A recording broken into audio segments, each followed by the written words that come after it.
This podcast is sponsored by BetterHelp. Life is hard sometimes, and there are many pathways in navigating the inevitable ups and downs of life. In riding these waves, I look to my yoga practice and also therapy. We all go through tough times like big life changes, periods of instability, conflict, or loss. BetterHelp connects you with a licensed therapist entirely online, which is very convenient, flexible, and suited to fit your schedule. Take the questionnaire and get matched with a licensed therapist. And if it's not the right match for you, no worries. You can change your therapist for no additional charge. Sometimes getting started in therapy is the hardest part. To make it a little bit easier, go to the link provided in the show notes or go to visit betterhelp.com/yoga and podcast today to get 10% off your first month.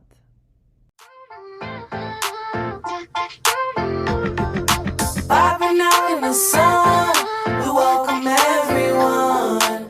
Gave 101, the goal is having fun. I'm happy, like I told ya. I'm stretching out, doing yoga, not stopping till it's over. Don't want the day to be done. I'm happy, like I told ya. I'm stretching out, doing yoga, not stopping till it's over. Don't want the day to be done.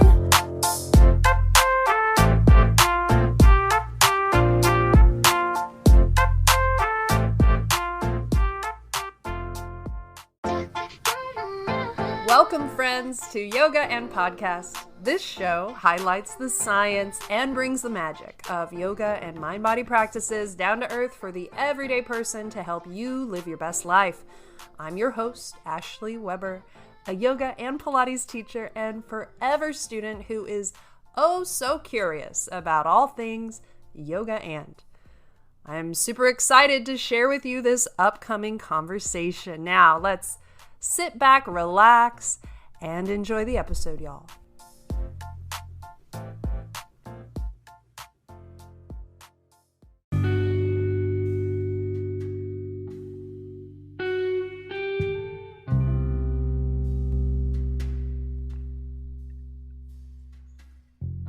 I have to admit this episode is quite near and dear to my heart, and the reason why is I've been single for quite a while, about 5 years, and the pandemic is still happening at the time I'm recording this, but has been letting up, and my best friend was encouraging me to get back out there in the dating world, and I happen to know the author of this book, Head Over Heels. It's about yoga and dating. And Rachel Scott, the author, was on a previous episode on the podcast. Check out episode 101, Yoga and Education, when you get a chance. But I read her book cover to cover. I took notes, and then I went on the dating apps. And I like to say, originally, I went on Bumble, this dating app, to find a second mother for my cats. And I got so much more than that. Her book really helped me demystify dating in the digital world. Dating through apps can sometimes feel dehumanizing, swiping left, swiping right based on a picture. It feels kind of icky, but Rachel really helps navigate all of this from a yogic perspective. And I am so grateful for this book. I'm grateful for Rachel for writing this book. It has rocked my world. I know it's going to help a lot of people, like it has helped me, and I can't wait to dive deeper into this interview. Stay tuned.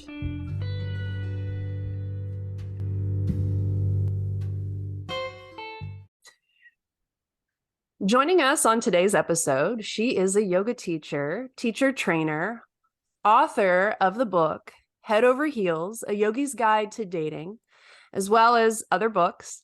She is a coach who is committed to helping her students uncover and express their voice, passion, and potential.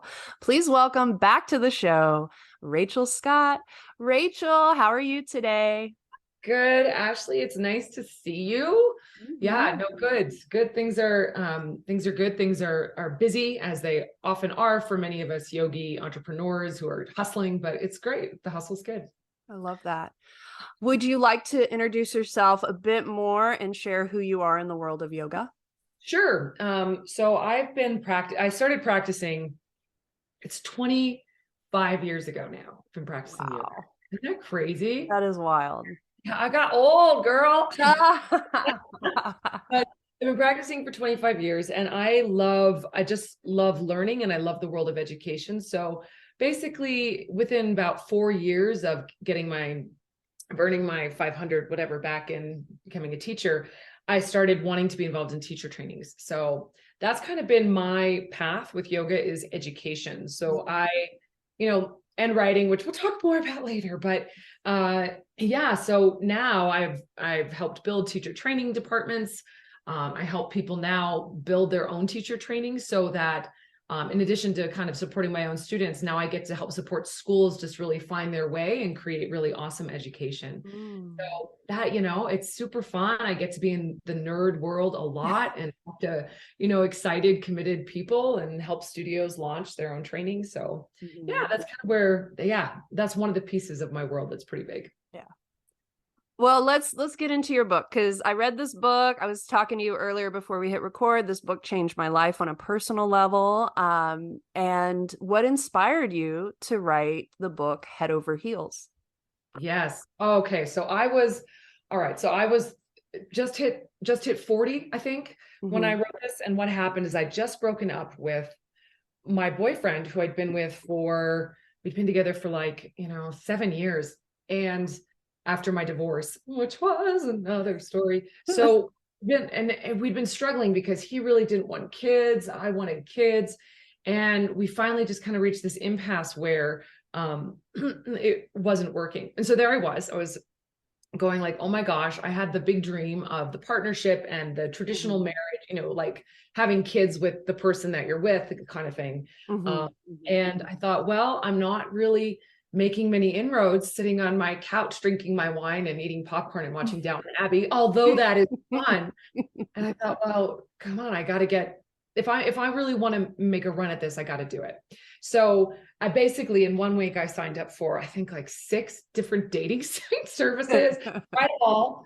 And I was like, I'm getting out there. And so that led me on this journey towards going on a lot of first dates and to getting out there and meeting people and putting myself into that space. And I hadn't been there since, the 90s, when it was just when there were just these little tendrils of online dating. It was really not cool yet. It was you're going to get killed. But so I was back in that world. And I started to realize as I went on all of these dates and met people, that dating was the perfect opportunity to practice yoga.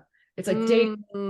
We all know relationships are really a path towards spiritual enlightenment and self-growth and personal development, because you have someone to mirror back things to you that we just can't see on our own, to bring up stuff that we can't just do when we don't usually elicit when we're solitary. But dating is this really amazing place to put our training wheels on and really practice what we preach. So yeah, it became this big journey. I love your book because it talks about apps and navigating that. And there's something, it can feel very, or at least for me, and you've mentioned in your book, it can feel very dehumanizing, like swiping right or left, based on someone's picture. And I love how you address it in the book. But, and there's a lot of points to your book about why dating is so hard, but in a nutshell, do you care to share, why is dating so hard?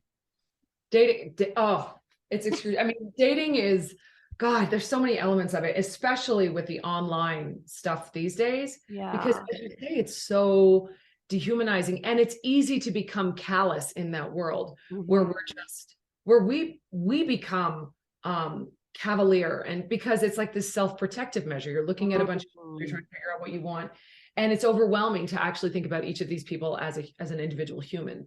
So that's one of the things that makes it hard, way before you meet people, way before you even encountered somebody. But then the encountering of somebody is just this crazy learning opportunity, because we show up with all of our hopes, dreams, and expectations. And one of the things that is amazing about dating, which we don't find in very many arenas, is that we usually walk in, if you're keen and not just doing it to be entertained, which some people do, but if you're actually really looking for somebody, you walk in and it's this mix of oh my gosh, this moment could change my life. This could be it. and then the fear of putting ourselves out there for somebody. So there's this massive exposure, but at the same time, it's totally low risk. Like, you don't know this person, you never have to see them again. And yet our emotions get so high because honestly, you know, if we're out there, we're putting ourselves out there, we're usually looking for something.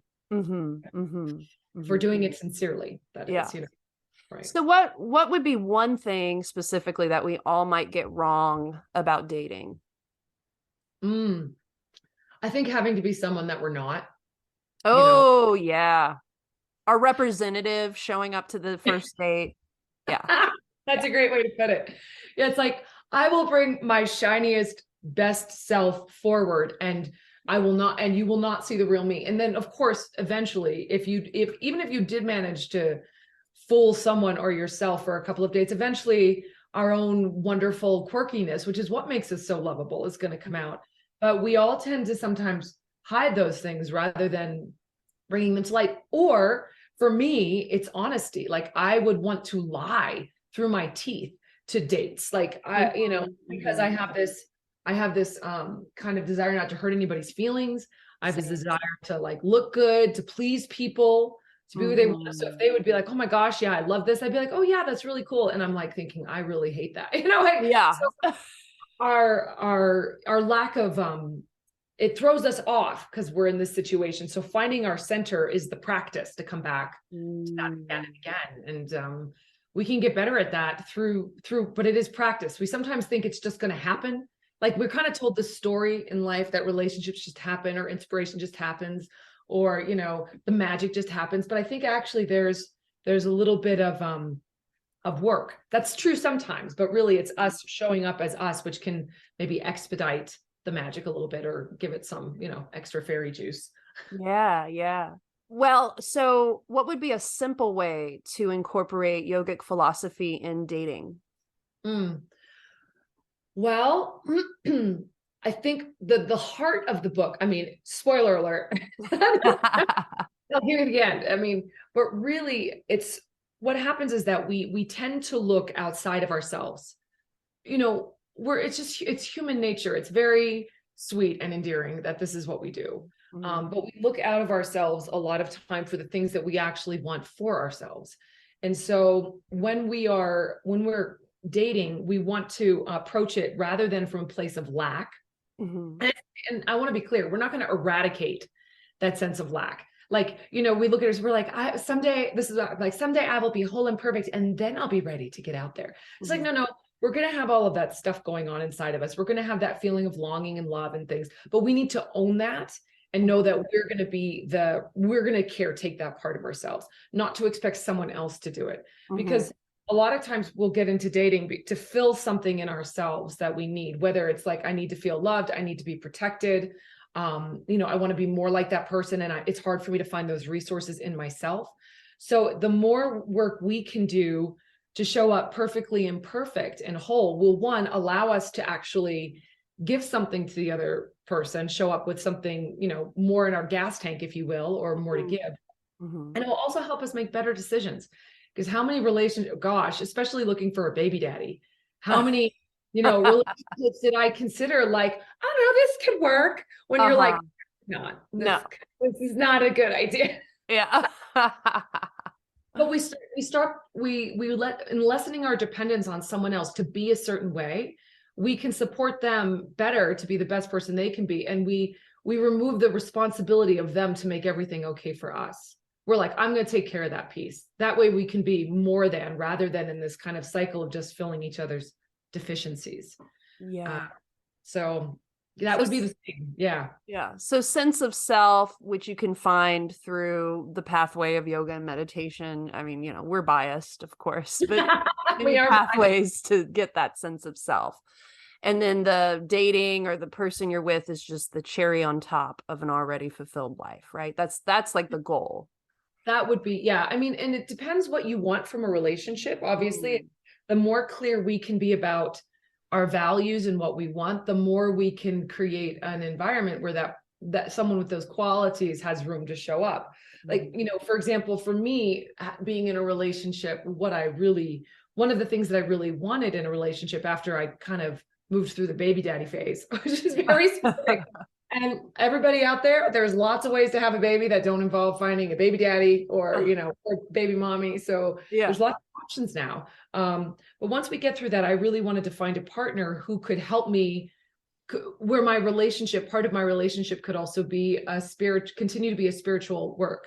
And, you know, where they might lovingly point out the blind spots that I have, or where I could have an environment to communicate about the things that are scary to me. So, you know, we start to get a little bit more aware of what the things are that are really going to, you know, satisfy us and make us excited to be in relationship with someone else. What are your thoughts? Because I always hear this saying all the time, and I kind of get it and I kind of don't. What are your thoughts about finding the one when you're not looking? But say you're on a dating app, you're kind of looking, right? So like, what are your thoughts? You are kind of looking. I think that finding the one when you're not looking really happens because when people are not looking, they have that sense of they're doing their thing, right? They're invested in their life. They're not trying to look for someone to fill a gap or to fill a void. So I think that's why that happens, is because we're like, I'm in my joy. I'm in my world. I'm doing my thing. And I'm not trying to fix it. But I think we can show up with that same not looking quality and be looking at the same time. You know? Yeah. Both can exist simultaneously. Absolutely. Can I ask you about your story and meeting Gil and all that? I just think that's so cool that y'all are together.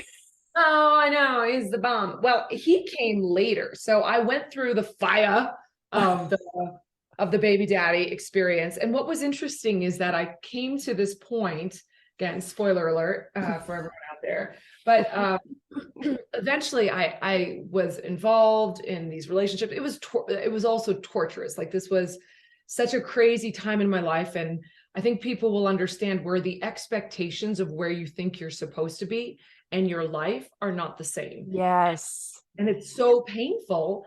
And eventually you go, wow, okay, I either am going to live in this sort of pit of unmet expectations, or I'm going to adapt, expand, and like try to and thrive in the life that I have.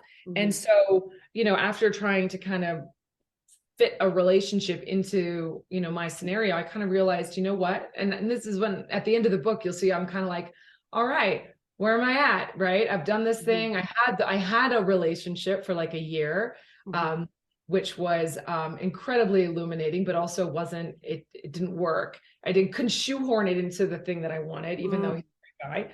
And so, and that started to reveal something about me. I'm like, wow, having the right relationship is more important to me than having the kid. And that was, you know, because some folks out there, that's totally great, will have a relationship where they're kind of like, you know what, I'm making some compromises here, but that's okay, because this family vision is what I want, or, you know, or we fall into things sometimes that way. But for me, it was kind of like, actually, I can't do that. Like, so I decided to try to have a child on my own, which was, yeah, I know, this is like postscript. So I did the sperm clinic thing. I did the shoot sperm up your vagina, you know, in a medical setting. I did that a few times. I did that 4 times. And at the end of that, I kind of was like, okay, like I've given it a good heave ho. Like I gave it a good try. I kind of said to the universe, I'm putting myself out here. It was terrifying. Here I am, I'm a yogi and like you know, a single woman, and that's what I'm going to do. And anyway, so but I kind of reached this contentment with that particular piece. I was like, you know, when you give something a good try and you're like, okay, like the Bhagavad Gita, do your best and let go of the results. I was like, okay, my best, let go of the results. And then after that, after I kind of reached this point of going like, okay, I'm stepping beyond that piece. I'm going to go see how I can be, you know, because what I really wanted from motherhood, I think, was connection and love. And I'm going to go create those things in a different way. Like, okay, like how can I create that for myself? And so Gil and I met, and of course, he has 3 kids already, fully grown, no interest in having more children. Like that's not on the table. But we met at this point where he'd had his kids and I'd kind of gone through this whole journey. And so now we're together. And what's really fun is that I have I have access to his children. They're great humans, and I get to be connected to them. And it's, I wouldn't go so far. They're older, so I wouldn't say that I'm a stepmom, but I get to be kind of like an adult friend figure to them, which is so rewarding, and they're just awesome. So, community and family and love takes lots of different forms, and we really just want to relish and, love on and invest in the ones that we've got and who's around. I love that. And I love that you still get that family. It just looks different than what you might have originally thought. Thank you for sharing that. I love hearing that. So let's go back to dating. And in your book, you talk about boundaries while dating, and dating is an opportunity to uphold boundaries. So do you care to give an example about that? Well, there's this one. Well, immediately when I think of boundaries, I mean, there's so many ways in which this comes about. Let me just flash back. One of the challenges of one of my previous relationships was my difficulty in upholding boundaries to do the things that I needed to do to make me happy in the relationship. It's like something as simple as, I want to go to the yoga class, but my partner really wants me to be around. And so I don't do that for myself. And so then I'm with them, but then I'm kind of angry and sad. So figuring out how boundaries are really about, I used to think they were really mean. I used to think like, that boundaries meant that I wasn't giving or nice. Cause it's like, if you're a people pleaser out there, sometimes we feel like having a boundary or speaking our truth is not loving. And it's something I still work on. I'm with a partner, fortunately, who is so generous and lets me have so much freedom without any sort of guilt trip or anything like that. That it's, I don't have to run up against that so much. But creating a boundary is a way of actually supporting yourself to be the best person in the relationship so that you can show up in a more full way. And partners don't always, have the same needs or have the same, they might fill their well in a different way. And so they don't always understand. So that's just part of the dance. Yeah. And I think about, whenever I hear boundaries, I think about sex. Because it's really, and finding our way through that, which is a whole thorny wicket. But I would just say the thing that I've learned is that if it doesn't feel good, then it's time to step back and figure out what you need to do for yourself to be in a feel good state. Because a relationship that's moving forward where somebody is not in that feeling of freedom and generosity and love means that we have to adjust the relationship. Otherwise it's not sustainable. So sustainability, boundaries create sustainability. That's a beautiful concept. Boundaries create sustainability. Yes. And your answer touches on my next question about basically yoga and sex, or dating and sex and celibacy. And you talk about it a little bit in your book. And care to share with us your thoughts on that? Well, in the yoga tradition, we have, brahmacharya, which, everyone wants to say is like moderation of your sensual energy. No, it means no sex. So yogis were just took it off the table, at least the, Hatha yogis of old, back in Patanjali yogis. And they would just take sex off the table because sex is so, there's so much energy in sex. There's so much energy in sexual, in sexuality. And so some yogis just kind of took it off the table and were like, we're just not going to deal. We're just going to take that away. We're just going to take all that energy and put it in ourselves. And we're not going to worry about it because boy, that's messy. And then later in Tantra, it became more about how do we use that energy for the purpose of, spiritual growth or spiritual connection. And I think that's like perhaps for us like out in the world, little sexual creatures that we are and householders that we are, that's a positive way to think about it. So treating our own sexual energy with respect, and also, I say like for me, I'm not someone who has sex casually. Like that's just not my style. And some people are more free with that. So whether Mhm. it's the way I was raised or just some sort of innate kind of thing, I tend to be like somebody who waits. And what I learned from my experience dating is because I kind of, I don't know, I didn't really have a really clear relationship with my own sexuality and when I say yes and when I'd say no. When I was younger, I said yes a lot of times, again, to not disappoint people Mhm. Mhm. because it was something that I really wanted or would feel good, Mhm. or really felt good in that moment. So what I learned through dating was you can't say yes really until you can say no. So Oh. like you can't like until you have the choice, the option to Mhm. say, and so I kind of say, for me it was very useful and I would say therapeutic, or it was such a good antidote to be able to really call the shots with how I did that and to wait until it felt really right. And that wound up being such a gift because unless we have the option to not like really fully, unless it can be a real yet, like unless we really can say no with no problem, we really can't say yes with a full heart and let our whole selves be there sometimes. So I'd say for anyone out there, it's really useful for us, especially in dating. It's a little different when you're in a relationship and you've been in there for a Mhm. while. Mhm. Well, with dating, it's to really let ourselves listen to our whole self, like our body is going to Mhm. tell us something, our mind is going to tell us something, and we can like attune to that and have discrimination about what it's telling us and listen to its stories and kind of go like, those real stories or those crazy stories, and listen to our heart and our feelings. And then when all of that kind of makes sense and we feel kind of like full hearted about it, Mhm. then to say, yes. Well, I'm feeling like there's trust. The undercurrent is like trust with the person that you might be having sex with, and trust within yourself, and trusting that you can say no to them and they're not going to flip out, and like it's not going to be a problem. So, yeah. Yeah. One time I was with this guy, one of the guys that I dated, and we had like it was kind of moving on. We were like had a slumber party at his house. Like I came Huh? over to spend the night, and then I was like, I don't want to have sex with this guy.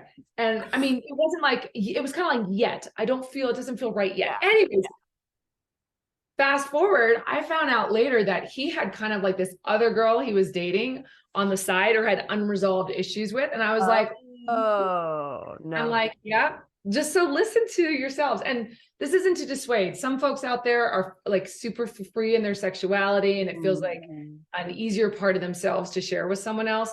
I'm just a little bit more, I'm a little bit more tied up that way. Mhm. So, but listening to yourself will never be wrong, or doing it with and being clear and, Mhm. yeah, all of you on board, basically. Yes. Yeah. Great advice.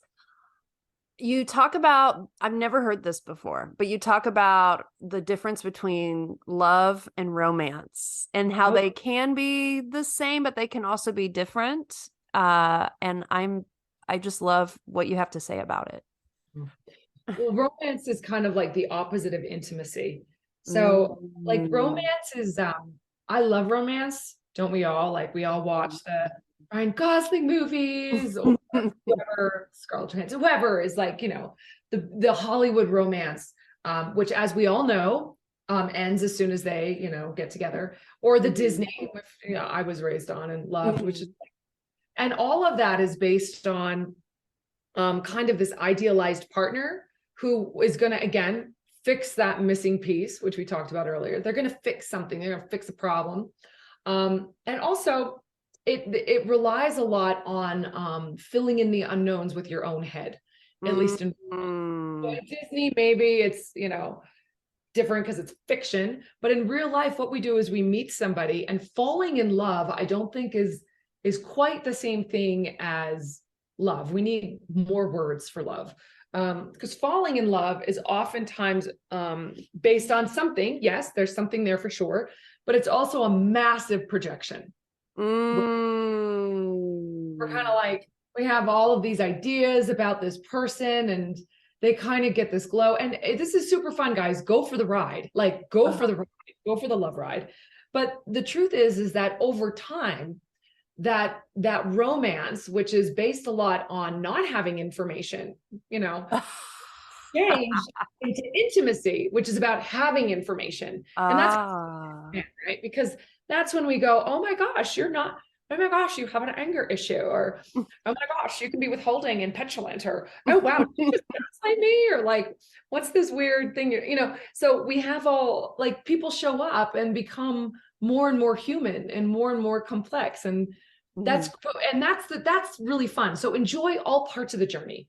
Enjoy the great falling in love, and also enjoy pulling the mask away from that, as all those things you projected start to get filled in with more understanding and experience of this human.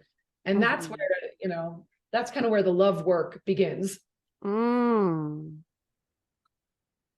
I love the way you explain that.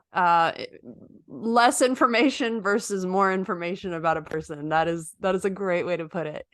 Rachel, thank you so much for being on the show today. I'm just delighted to talk with you about yoga and dating. Where can we find you in the world and online? Yeah, so you can find me at rachelyoga.com. That's so Rachel. Find me on social media. Like, I'm on Instagram as Rachel Scott Yoga. And I still to me, yoga is, I love yoga. I love the practice. Sure, I love mentoring teachers in asana and alignment and anatomy. But really, the thing that keeps me coming back to teaching yoga is because it provides a pathway and a space to ask these questions about ourselves and to ask these questions about the world and how we can live. And so you'll find sometimes I do lots of musings called Yoga and Relationships and Yoga. To this day, I just did one yesterday. So if you kind of are interested in this kind of exploration and how the yoga practice can support it, come and find me. And, we have a little community going on this kind of stuff. So that's awesome. What a great resource. Well, and all of the stuff Rachel mentioned to connect with her will be linked in the show notes. So you're just one click away from connecting with Rachel. Thank you so much. Ashley, great to see you. Thanks for having me. All right.